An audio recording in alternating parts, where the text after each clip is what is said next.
Welcome to the Private Practice Startup Podcast, where we help ambitious private practitioners across the globe to brand themselves and grow their dream practices. We chat with successful private practitioners, business coaches, and marketing experts, bringing you tons of practice building ninja tips. Visit privatepracticestartup.com for awesome resources, attorney-approved private practice paperwork, and our signature marketing e-course. Here are your co-hosts, Dr. Kate Campbell and Katie Lemieux.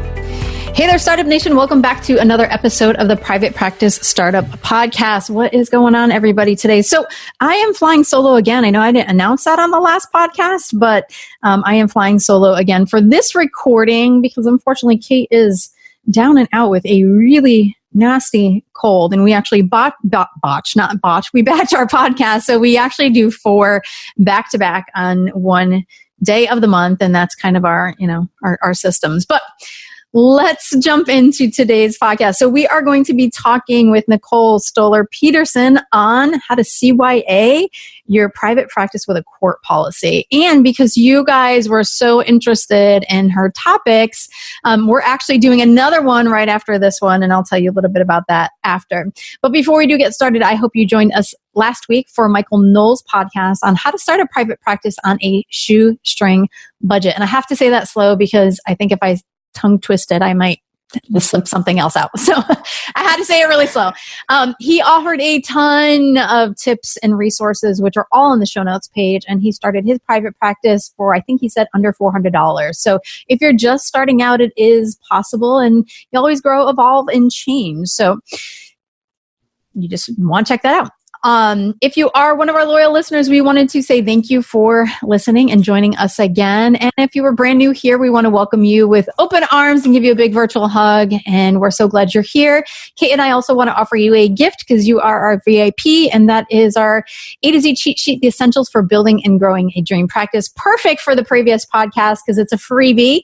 And it is A to Z with chock full of so much resources, ninja tips, and things like that. So you want to get that, and you can get that at privatepracticestartup.com. Head over to the resources tab, and there you'll see it. And not only do you get the cheat sheet, but it does come with 5 days of practice building email. So we are here to support you in your private practice journey. So a little bit about Nicol. Nicol's an expert witness, child custody evaluator, and court performance coach. She helps therapists CYA. She loves court and accepts that. That makes her a little odd in the community of healers. A fun fact about Nicol is when she testified the first time, she tanked, which was really the motivation that helped her go back and learn everything she could about court. And now she's recruited by top law firms to work as their expert and educate their attorneys and the court about therapy and child abuse. So please join me in welcoming Nicol. Thank you. I'm so excited to be here. We are excited to have you. And we actually got to meet Nicol, just like Michael, at the Not So Typical Psychotherapist Summit, which is another tongue twister if I say it fast. It totally is. So I'm really excited about your topic because I really do love talking about legal stuff. And this is one of the areas, sometimes I think it's like one of those denial areas. It's like, oh, I don't really want to know, so let's not go there. But it is so important, and so important that Startup Nation actually wanted you to talk about 2 topics. So we are actually doing 2 podcasts today, but why don't we dive in? So how did you, I know that you bombed the first time at court, but how did you get started in this area? So after bombing and realizing I had a few choices at that point in my career, that I could just crawl away and cry in a corner somewhere, or I could go back and learn. And so I actually spoke to my supervisor at that time, and I said, I feel like I really need to figure this out because I felt horrible. And it really does make a huge difference in people's lives, how we perform in court. And not necessarily because we're there to advocate, but we're just there to present information. And because it's such a different environment, we really have to learn the rules and the environment and what the expectations are. And so it's just like anything else, learning the environment and then how to get our information across. And so I went back and I learned, and I swallowed my pride, which is probably one of the biggest issues, I think, for a lot of us. It's going to be our ego. Like, what would it mean to not and do an amazing job at something? And a lot of therapists really hide from this area. And so when I left my 11.7 year job at CPS, alive, thank God, one of the things that I got into was child custody evaluations. But what became extremely clear in the community was that therapists really struggled with court, the concept of it, and just would ignore it and just would say, I'm just not going to think about it, or I'm just going to ignore if a subpoena comes in, or I'm just going to, not worry about it. I have malpractice. And I'm thinking, this is not the way that we teach our clients to get ready for things. And it's the complete opposite. So it's this strange phenomenon. So I just sort of fell into it. And then Kelly and Miranda at Zenini had a talk with me about how needed this was. And I was like, oh, people need this. Totally. Right. I should probably do something to help my community. And then the court policy was born. And so it just kind of culminated from a horrible day in court to now hopefully helping some therapists avoid ever having to experience something like that. And often some of our biggest struggles are really sometimes become our life mission. Oh, interestingly enough, right? So, and I was sued back in 2005, I think, at that point in my career, and we won. And that law firm, now that I have left the agency, hires me from time to time as their expert. And so that's come full circle. And I got chills for that. That's really so exciting. Yeah. I know when we're going through certain things, it feels like our life could be over. It's the death of us, and we're embarrassed and going through all of that. And I love how you really turned that around. So back in 2005, were you in private practice, or were you working for Child Protective Investigation? I was working for CPS at that time, and it like a lot of cases, it was very intricate. It took years. It was scary. It really taught me what gets looked for in regards to a court case. And so now, actually, if I'm writing notes or anything that I do, I think, how would this show up in court? If it was read out loud in court, how would it sound? And it really helps me, I think, stay within, the guidelines of what the expectations are that we're supposed to do. And so that's been helpful. Back then, it sure didn't feel that way. It felt horrible and scary. And I'm sure I probably lost some weight during that time because the stress was so high. But now I think taking what I learned from that and being able to help others just avoid situations, and also just knowing what to look for, just being prepared. It's like anything else. We have car insurance, we have malpractice insurance. So why wouldn't we have something in place during our intake that helps send some protection forward? It's a boundary. It's really just a boundary. Lisa Fraley actually said that. It's like setting a healthy boundary with our clients. And I was like, yes, what you said. It's exactly it. And so I was like, that is what we're doing. And again, burying our heads in the sand is just not going to work anymore. It's a very litigious time, and the work that we do matters, and we should protect it. And that's what having a court policy is about. It's about having some protection in place and really valuing the work that we do and saying it out loud enough that we do it in an intake, and then there's no surprises later. And so that's really helpful. I love that you say that. And I'm sure Startup Nation is wondering, how did you bomb that first I can tell you.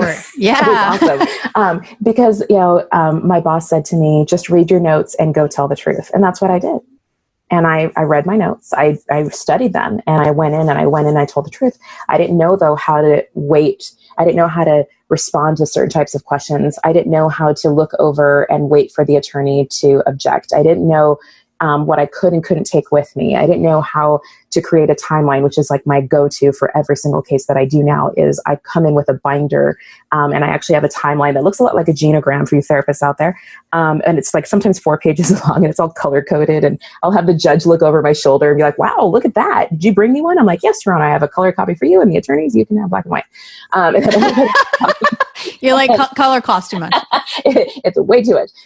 But just, it's being prepared. It's just this completely different preparation. And I don't blame my boss for, he told the truth, but he told what he knew. And so now that I know more, I'm happy to say, no, that's not the way we prepare. We can do so much more. We can really walk in and feel good about the information. And also it tells the court, we're ready.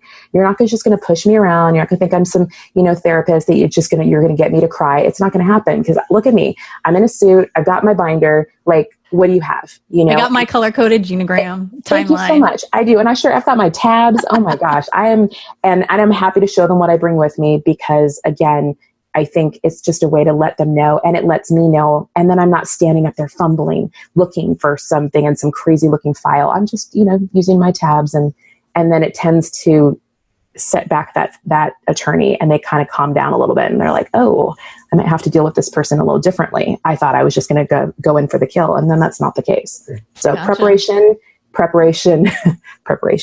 Yeah. Well, one of the things that I really love that you said, and Kate and I view, we have our attorney approved private practice paperwork, and we really believe that paperwork creates a conversation, and it creates a conversation around a relationship that we're about to have. And it helps set the boundaries, the guidelines, and the expectations.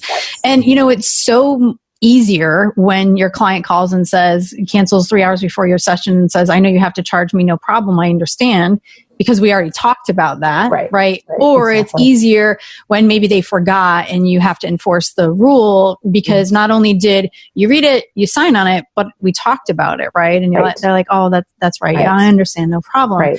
It just makes things, and I also feel like clients feel cared for more because they're it's transparent. It's kind of like, if you have a doctor's appointment and I don't know, you go to the doctor and they're speaking in their doctor mumbo jumbo, they don't really talk to you. That's really uncomfortable. So share a little bit about, kind of the court policy and what's in that. How do you talk with clients about that? I think the biggest piece to remember is to do it at the beginning, to do it at intake. And I really think it's a form of our informed consent. I think it's important to let our clients know what we can and can't do in regards to court, because oftentimes they're coming to us hoping that they're going to get a court letter. They're coming to us with hopes of, at some point I might need you to testify and say that I'm a good mom or I'm a good dad or I'm a good person. And so we need to let them know ahead of time whether or not we even write those letters, right? We need to let them know ahead of time whether or not we like to go to court. And then if we don't like to go to court, then we would actually add in the caveat that says, however, should you subpoena me, this is the fee, right? I only charge a flat rate per day because then I have to be away from my practice, and you're just really clear about what you can and can't do. And I think when you set that up at the very beginning, it helps, I think, clients also respect the relationship as well, because 3 months later, or even 5 months later, when they have a request, it's not, well, wait, you didn't tell me that you didn't write letters. I thought this whole time we were working together. And so it's that surprise. And so again, when we talk about informed consent, what do we do? What don't we do? What can we offer? What can we not? And then one of the biggest pieces of the court policy is it clearly states that we cannot make recommendations regarding custody. And I think that's probably the biggest issue that comes up from all over the United States when I get phone calls of, oh gosh, I think I might have made a recommendation in a letter to court. I'm like, okay, let's slow down. Let's read it to me. What does it say? Because that's the risk, is when we go out of scope.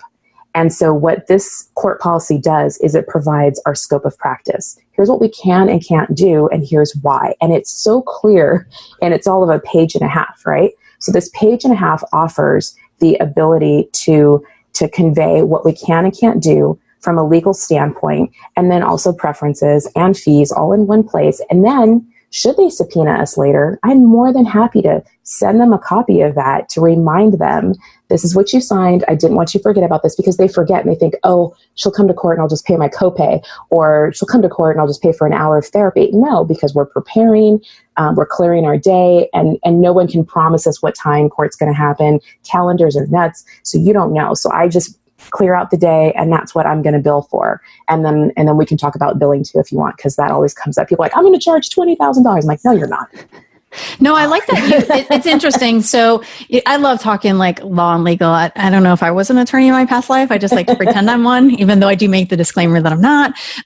What's interesting is, I'm excited about what we're talking about today. And also at the same time, I feel very validated, right? Because I actually used to run a program where all of our referrals came from Child Protective Investigation. So there was a lot of like law stuff, and you're right. And I think, my training and agency work, and the agency did a great job in training, and also my love of compliance and auditing, who likes that stuff, and law is ridiculous, but really helped me. And I would train my staff this way, but it was very important, is that's the first thing we would say, like, we're not making any recommendations, like, here you have like maybe no contact orders with the kids or the other partner or whatever, and that was our first thing. We're here for therapy. All we can do is report what we've observed, what we have seen, and treatment recommendations, period. So no, we're not going to say you're the fantastic mom and the kids should be with you, or that's child custody evaluations. That's not us.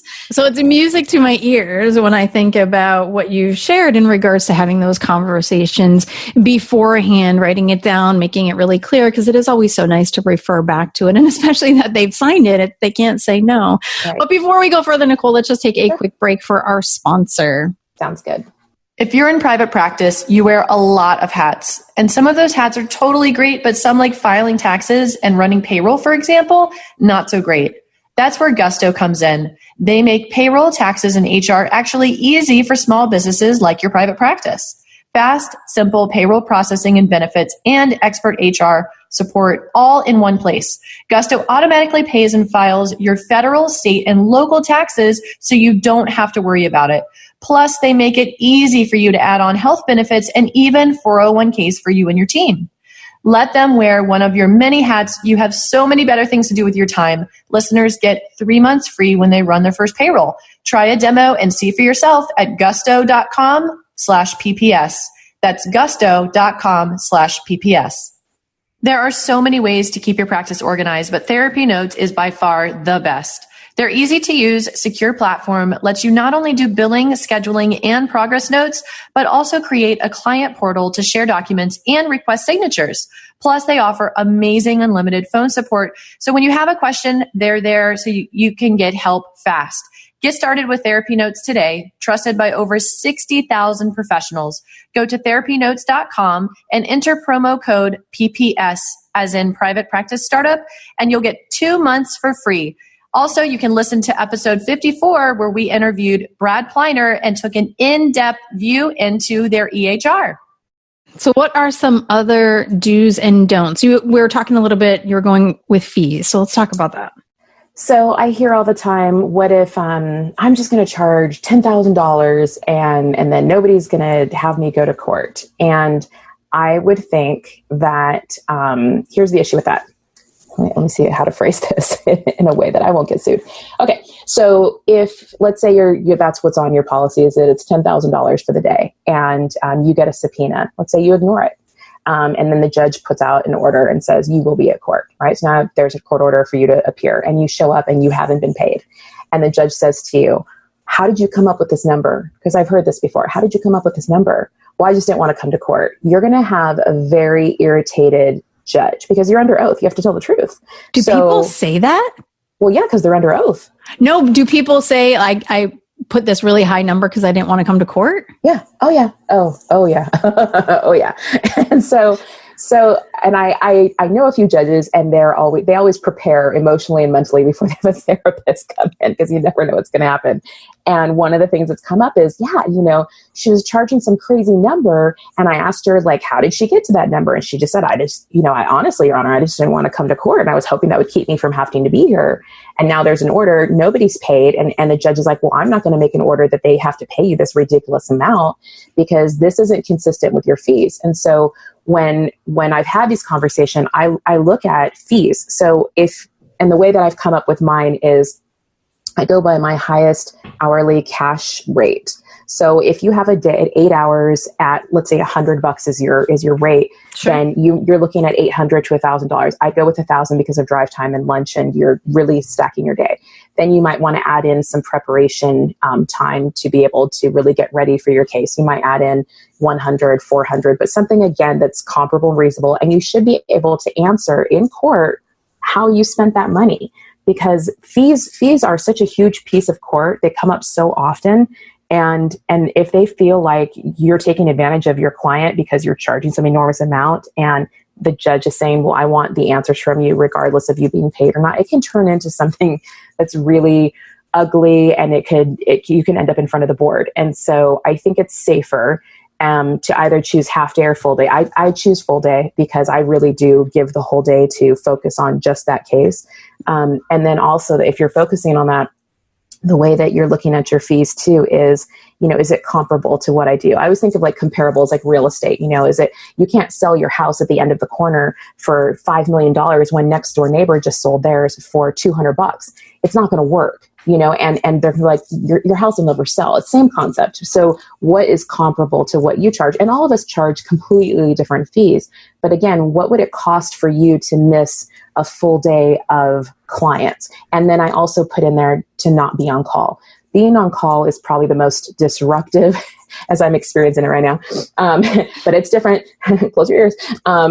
It's so disruptive to your practice, right? Now the trial that I happen to be on call for right now, it has to do with a lot of different components, and I am the expert witness on it. So that is quite different than when I'm the therapist role.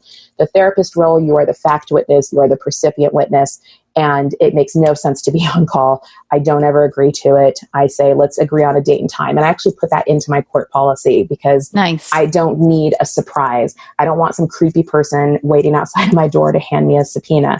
I want to know what's coming, when it's coming, because I want to show up to court. I don't want a bench warrant. I've had one of those too. We could talk about that. Show up when you have a subpoena. And that was from my agency days. Oh, somebody gave me bad advice. But you don't just not go. It's so crazy to me to hear that, I just won't go. And I'm like, someday you're going to get pulled over and find out, surprise, you have a bench warrant, and maybe you're going to be in a city or county that actually cares. And then they're going to hook you. You're going to get a new set of bracelets and you're going to go have a little time out, right? A little break from everything. So some people might yearn for that. I don't know. I know, right? I joke about it all the time. 72 hours away sounds amazing. But again, it's just looking forward. What could happen in 5 seconds, 5 minutes, 5 hours, 5 days? And I've got the 5-second rule down, because what could happen really helps me make good choices. And when we talk about fees, I think you really have to be able to answer to it. And there's so many discussions in our community about fees and people who really look down on therapists who only take, who don't take insurance. And then there's others who say you should only do this or that. And I think what's really important is we all know that we're offering an amazing service, and we honor that in whatever way that looks like for each of us, and that we not judge each other. But at the same time, we have to be able to answer for it. So if you're charging, $400 an hour, you should be amazing, and if you're charging $100, you should still be amazing, but you should be able to stand in that, right? And that's part of, I think, the court policy is standing in it and saying, look, this is completely different than my normal day. And because we lose money from being away from our practices, so we should get paid. But again, I think you have to be able to answer to how you came up with that number, because you would hate to have to answer in front of a judge. I just didn't want to be here, Your Honor. And one of the things that I wanted to highlight, you referenced this, but as a private practitioner, is you absolutely cannot put in your documentation that you don't go to court. You can't do that. That's you can say you don't like it. So sure, but you can't. And we get asked that question all the time. It's like, well, I'll just put in my documentation that I don't go to court. Right. I see it all the time. And it's funny because my court policy, I actually have two choices. First is nay court. And I think the second is yay court. And so for the nay court, it says, I don't write court letters. I don't really, want to go to court. You just kind of clarify, like, if you're looking for somebody that does that's not me. And then the other option is, I love court, I write court letters, whatever. But then I follow it up with, however, regardless, should you subpoena me, this is what it's going to cost. This is what I can and can't do. This is, these are the things that are going to come up. And so either way, you're just giving them a heads up that you're either kind of on board or not with that, because a lot of therapists really are not. And I think you need to give people the heads up, like, that's not what we're here for. I'm here to really just work with you and treat you. And, that's just not the environment that I think we should be spending our time in. And so how do you protect client confidentiality in court? So the trick about confidentiality is always going to be, it's always easier when you're dealing with one client versus a minor or a couples, right? So when it's an individual, here's the trick. You did not get a subpoena out of thin air. Somebody gave you up. And guess what? It was your client. Your client gave you up. So if they're not willing to sign consent, you have much bigger issues, right? Because then you have to deal with, invoking privilege on their behalf, and you still have to go to court. You're just going to invoke privilege. And I've never had a judge forcefully say, oh no, you still need to, share whatever in the records. So 90% of the time, they're going to give you consent because they gave you up as a witness. The rest of the time, it gets stickier. We're talking about minors. What's the age of consent? What state are you in? And then also couples. If it's done in a couple setting and only one person signs consent, you can't release because you have this dual consent issue. And so I think that's really the trick about court is, where your consent forms. And anytime I get that request for court, I not only send them the court policy, I just automatically send them a consent form to release of information. And I really leave it wide open because I'm not going to be on the phone with their attorney. We're not going to be in cahoots having these conversations. I will just go to court and, we'll do what we do. But I think that's really important, is that we clarify what that is for everybody. And so you guys are probably wondering, like, well, what about if you write letters and stuff like that? And that's what we're going to be talking about in the second part of the podcast. But before we move over to that one, or next week, so you had mentioned, you were talking about fees and you talk about your bench warrant. So I'm sure, I don't want to leave people in suspense about the bench warrant, or maybe we should start the next podcast off with that so they go that way. But I'm wondering, like, how do you, so you talked about laying out your fees, but how do you kind of request payment? Do you request 50% up front? Do you request the full fee? How do you do that? The full fee. I'm the full fee 7 days prior to the court hearing. Okay. And typically I'm going to request it in a cashier's check. Because my fee is significant and I don't really want to have to deal with a credit card. And they say, I really can't afford that and I have to pay by credit card. I'll do the credit card, but my preference is going to be cashier's check. So nice. Yeah. That's pretty badass, Nicol. I am going to actually make people wait for the bench warrant on the next part. But this podcast was done from her jail cell. It's not, I'm out, I'm good. Is there anything left that we need to know about your court policy? It's just something that I created. It's available at Therapist Court Prep. You can write your own. And I always tell people that, like, you can buy mine for the whopping $37 and copy and paste it, make it into your own. But I do believe that everybody can write their own. They just don't want to, because again, it's that, it's scary. And so that's where I got to the point where I was like, okay, I'm just going to make this a product that people can buy. But I really do believe, it's probably not great for me in sales to say, I honestly believe all of you can write your own. I do. I absolutely do. It's just something that therapists don't like very much. And so it's there for you if you want it, or write your own. But whatever you do, last thought is, you have to have one. You cannot not have one. It sets boundaries. It's healthy. It's good for your practice. It's good for your clients. It improves the relationship. And it really just clarifies from the beginning. It shouldn't be a surprise later. We should be upfront, and it's part of our informed consent, and there's no surprises later. So I just believe in it regardless. Write your own, buy one, whatever, but just have one no matter what. You're a woman after my own heart. I love the systems and legal talk and protection talk, and it just makes life easier, you know? It does make it easier. I mean, if you get into a car accident, you want to know you have car insurance, you know? Something happens, you have malpractice. It's just something that we can put in place that nobody told us about in grad school. Nobody told us, right? There's so much they didn't tell us. They didn't tell us how to start a practice. You know, they taught us how to go work for somebody else. You know, they didn't tell us these things. And so now we're all helping each other. And thank goodness that you have this podcast that actually gives information and helps people go, oh, this is possible. This can be done. There are more of us out there. And so this is just one of those tips of the trade that nobody gave us before, but you have it now. So just whatever you do, put a court policy in place. Awesome. So thank you for this part one of talking about court stuff and court documents. And we're going to have you guys join us on the next episode where we talk about court letters, the do's and the don'ts. So join us over there. But before we go, we want to give our Startup Nation superhero shout out to Noreen Vanderhoeven, who actually Noreen was on our podcast we're talking about suicidality and things like that, and things that you want to put in your consent and those really important things, how to talk about suicide with our clients. So that was good. So I don't know off the top of my head what episode that was, but I will put that in the show notes as well. But Noreen says, Kate and Katie are beyond amazing. I purchased their paperwork packet over the summer, and when I transitioned from group into private practice, it made my life so simple. And how funny that this Startup Nation superhero shout out is on this podcast. She also says, I know, right? I knew all the forms were complete and all I had to do was enter them into my system. Their podcasts are fantastic. They are filled with so much great information, a definite must for all the clinicians. And now you're going to go purchase Nicol's court policy and add that actually to your paperwork as well, folks. So thank you, Noreen, for that. And Startup Nation, thank you so much for joining us on this episode of the Private Practice Startup. We always love inspiring you from startup to mastery. And we'll see you on the next episode as we talk about Nicol's bench warrant. So join us over there. Take care, everybody. Thanks for joining us on the Private Practice Startup. Visit theprivatepracticestartup.com for awesome resources, free trainings, attorney-approved private practice paperwork, and so much more.